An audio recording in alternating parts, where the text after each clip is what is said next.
Okay, what is up? It is Wednesday, March 25th. I hope wherever you are having a great start to your hump day. And let me just do a quick check here to make sure we are actually, whoop, that's going to be on the wrong screen there. Let me just go back to that. Yeah, let me go back here. Let's do my phone. Had the phone turned off. It's for this, but such is life. Such is life. Okay, let's see here. And if I go to that, it looks like we are there. Okay. Looks like we are live. Okay, good. Hope you can hear me. It looks like everything on my end, at least, is showing that it's up and going and working. So if you can't hear me or something, let me know. So today we're talking about, how, if you're an owner, how do you build a sales process that you can implement, and then you don't have to just babysit. You can check in. And so what I did was I built out kind of a rough model. It doesn't include all the variables you might want, so you might want to customize this a little bit to what you want to do. But in fact, in short, what I'm trying to do is just show you it's a lot simpler than you think once you start to define certain metrics that you want to measure. And so one of the things that I think that John Seifer, I love his book, and I don't think I have it laying around, but it's called Output Thinking, and thinking in outputs. And if you just kind of say, well, instead of we need more sales, how do we get to those sales? And so what I've got here is a Miro board.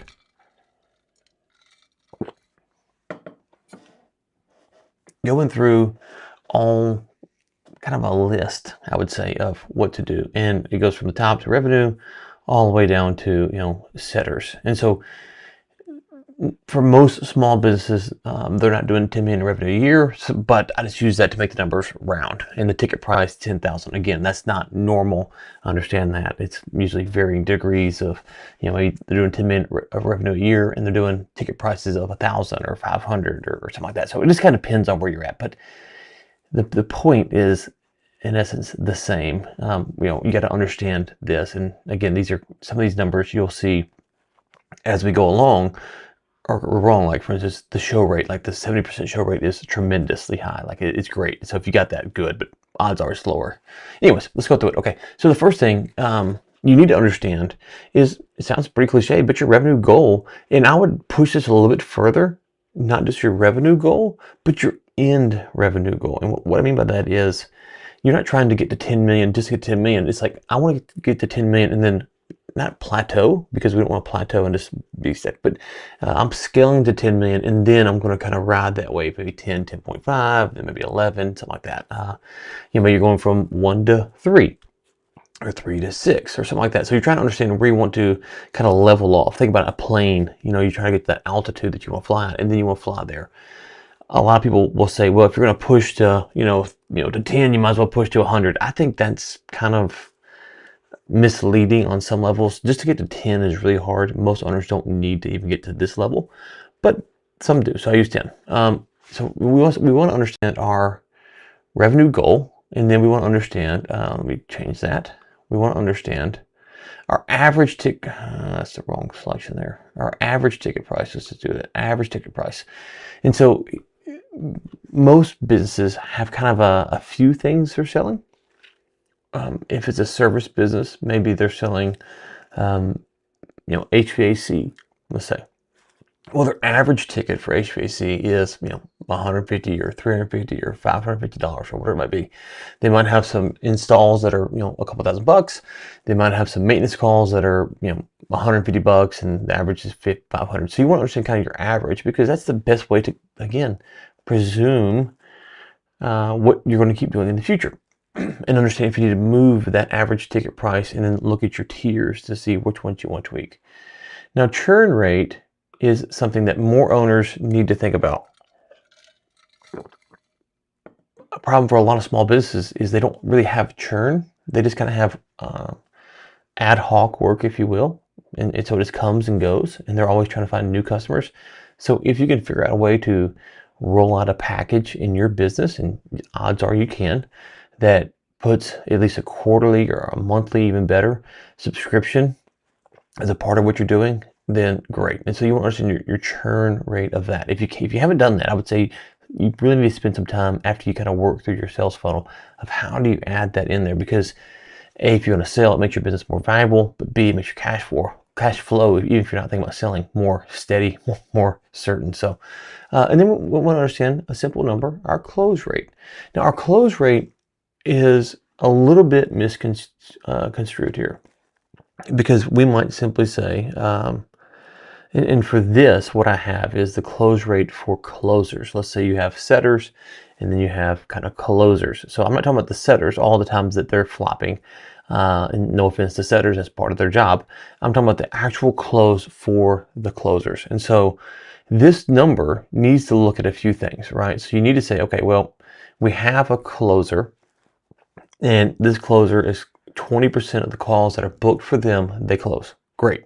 That is one metric that we need to know, so that our closers are going to 20. Inside of that, we need to make sure that we're taking the scripts, we need to be scripted out, running them through AI to look for trends on pushbacks, objections, make sure that the closers are saying the same thing over and over again, and then trying to formulate how to improve that as we go along. So the close rate is only for the closers, not for the setters. We shouldn't expect the setters to have the same close rate as this. Now we might want to make a subcategory here and say, what is the close rate for the setter, right? We might want to say, well, okay, the close rate for the closer is 20%, and based upon that, the close rate for the setter is like 10% or something like that. So there's a few ways we want to make sure that we're monitoring this, but we definitely want to set it out if we have 2 people or 3 people or whatever it is along the line. And so for each step of this, it might be opt-in to email website on your website. It might be newsletters, opt-ins, something like that. And that's kind of metric 1. Metric 2 is setters. And then metric 3 is the close rate. And so the show rate here is 70%. So when you're thinking about closers, you want to kind of look here and go, okay, how do we get this number and this number higher? Now, the key here is, if 70% is great, if you get 70%, again, you're probably not. So depending on your flow, you might, but you might not. But you want to get this as high as you can, and you want to get this number not as high as you can, and that's kind of the trick. So if you're saying, well,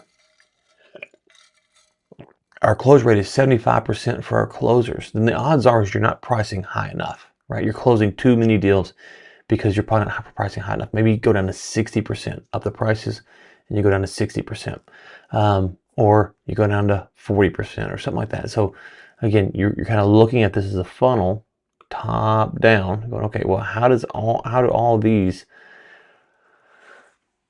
pieces fit into the puzzle? And so if we're closing 80%, and you gotta excuse, I'm drawing on my little, my writing's bad in general, but if we're closing 80%,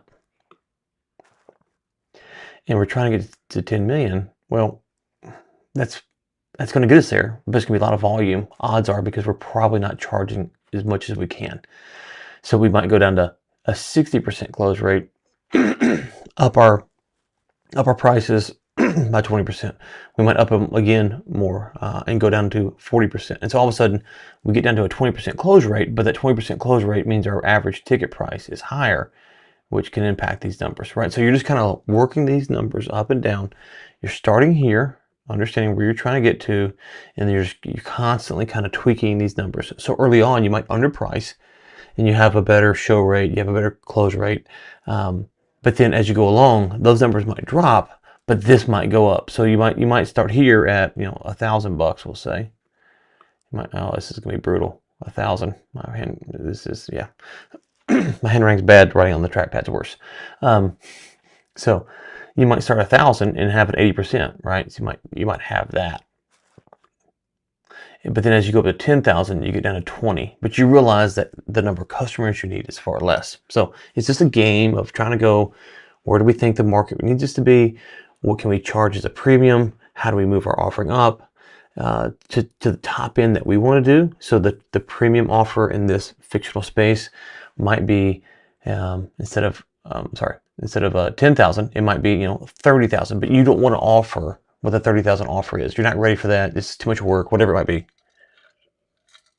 but you think the $10,000 offer is where you want to sit at. Okay, good. So now you're trying to just to slowly up your prices and then figure out how to add in what you need to add in to make sure all these numbers are checking out. Now, let's keep going with these fictional kind of numbers. Let me just kind of clear the board here.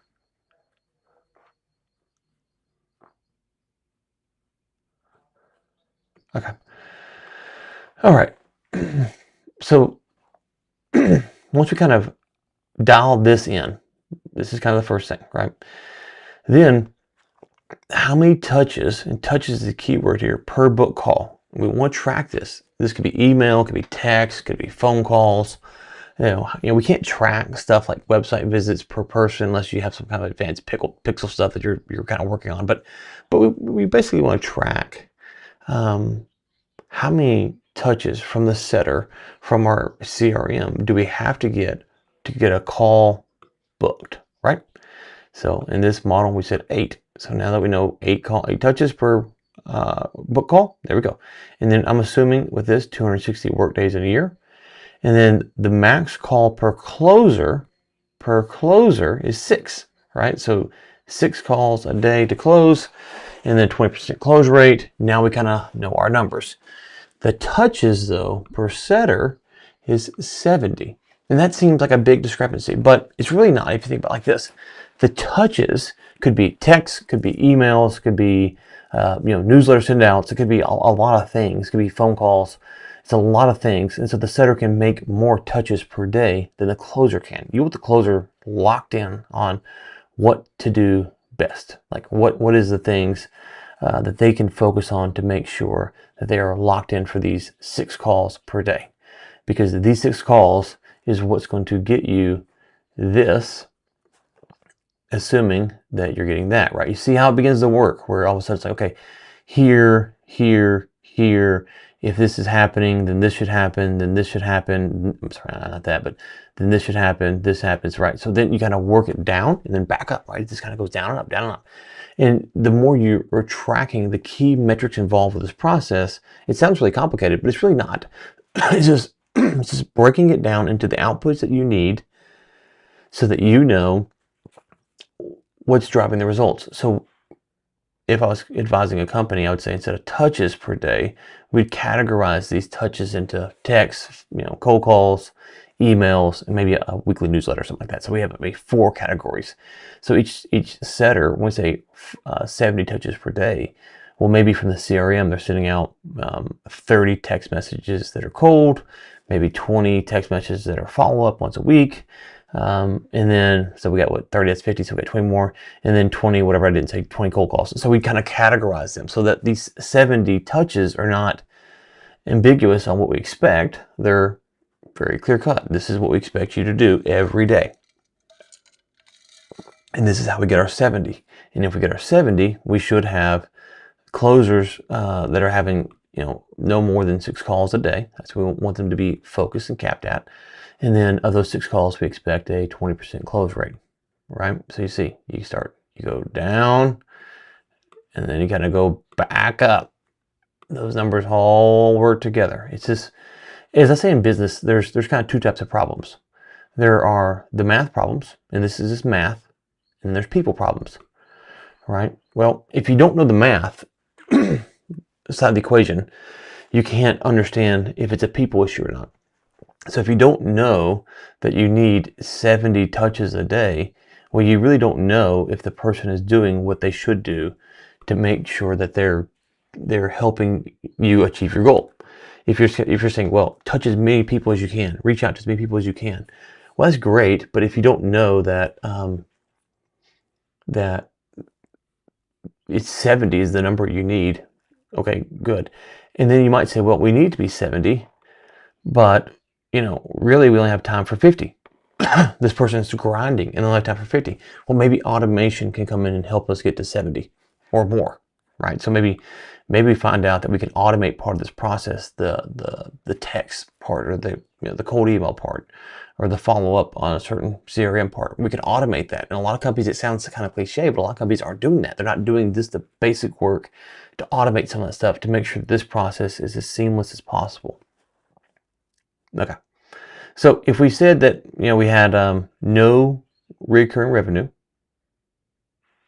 so we have no churn, right? We need 1,000 closes, 1,000 closes. But if we assume a churn, right, and we have that here, we're churning 20%, we do have some kind of reoccurring, well, then we're going to lose $2 million, not only from this year to the next, but ongoing because of this churn. So we really want to factor in for a little bit more because we're going to churn some clients. And so our average ticket cost was 10,000, which means that not everyone's going to be 10,000. Some will be more, some will be less. So we're going to put a little safety buffer there to make it 1,250. And so really that means that we need to average 4.81 closes per day. You see that? We need 1,250 closes, 260 days a year. That's 4.81 closes a day. Again, it's just math. It's just breaking this math down. So you run the math from the top down and then back up to the top. Now, here's where this gets a little bit more interesting. So now we're saying, okay, well, we need to do that based upon these numbers. We think we need 24, or we know the math rather, is 24 calls per day. We need 34, 35 book calls per day. So we need a total of 274 touches per day. So when we put that out a little bit further, we say, okay, well, now that means we need 4 closers to do this, maybe 5 if you want to be safe, but 4 at the low end is 4.01. So depends on, again, going back up. If you can make the close rate a little bit higher, then 4 is perfect. If it's a little bit lower, then you need more than 4. So it kind of depends on those numbers. And we're going to need 4 setters.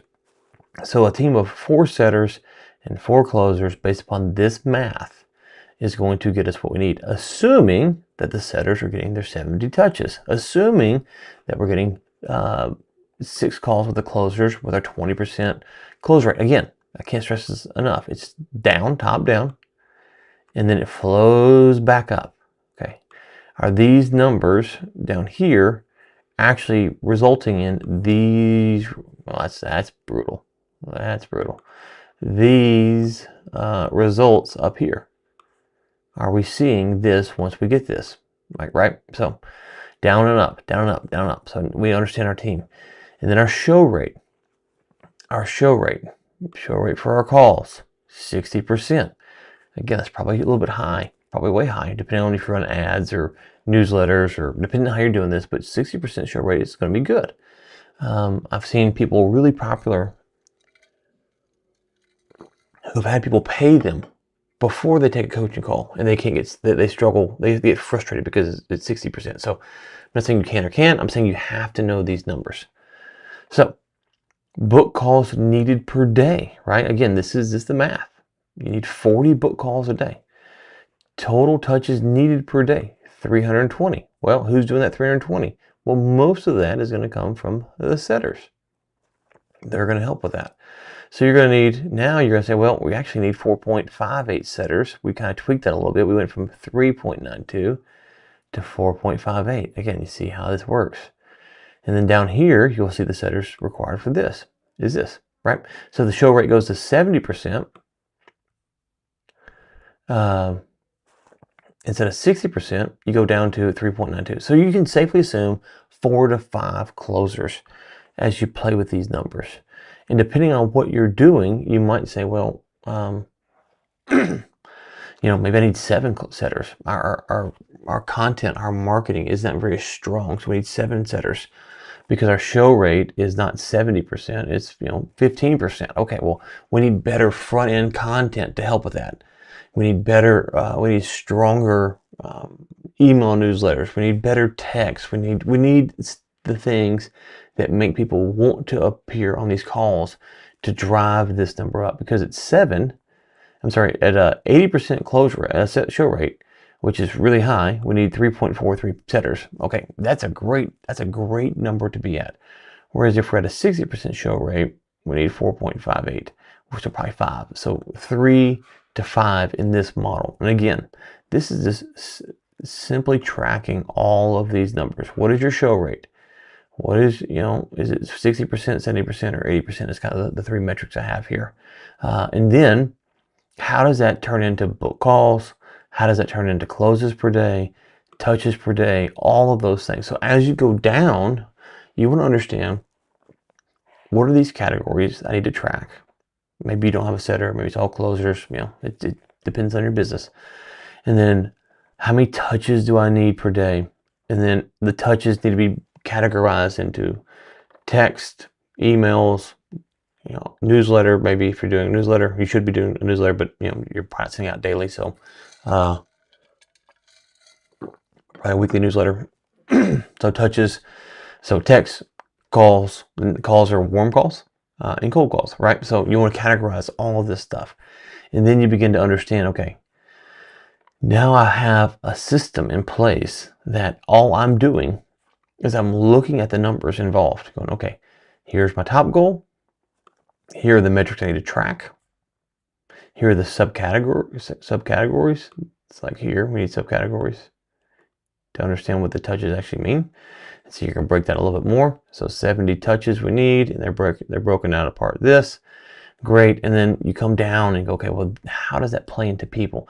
And the better you get at doing this, the more refined you get at doing this, then I don't want to say the easier it becomes, the more clear it becomes on what you need to do to make sure you have this system. So as an owner, if you're trying to step out of managing the sales all the time, you just want a report on this from your sales manager.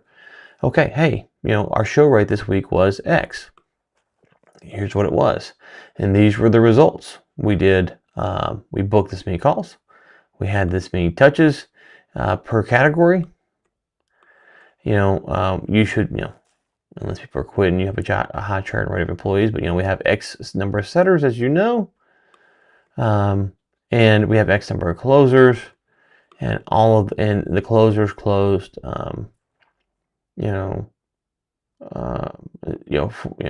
right here, 4.81 closes. They average 4 closes a day, 5 closes a day, whatever it is. That puts us on our path to hit this number. So yes, we're on track, or no, we're behind. Not based upon just this week, but this week as it pertains to previous weeks. So you might have, so we said we need, was it 4 closes a day, 4.81. So we need 4.81. I gotta get my iPad hooked up. My handwriting's not any better, but it's easier. 4.81 closes per day. Well, this week we averaged 3, but the week before we had 6. We had a banger week. And then the week before we had 5. And so now, and then we had 2. And so now when you start to average that out, you say, okay, yeah, we're on track, or we're not on track. And so if these were all, you need 4.81, and every week is a 3, then you know that you've got to change something about your numbers. Depending on what the breakdown is, it could be that you're hitting your 70 touches, but your show rate is not as high, right? So your show rate is 40%. And so 70 touches get you a book call, but the show rate is 40%. Okay, well, so is it more touches to increase your show rate? Is it better offering? You start to look at that stuff, and that's the stuff that you want to do. We talk about the 80-20 rule. You're trying to figure out what is the 20% that really moves the needle in this. And if you're not tracking these types of numbers, then you can have no way of knowing. So if you got any questions, shoot me a DM or book a call and let's chat. But that is it for today. Hope that was helpful, and I'll be back tomorrow.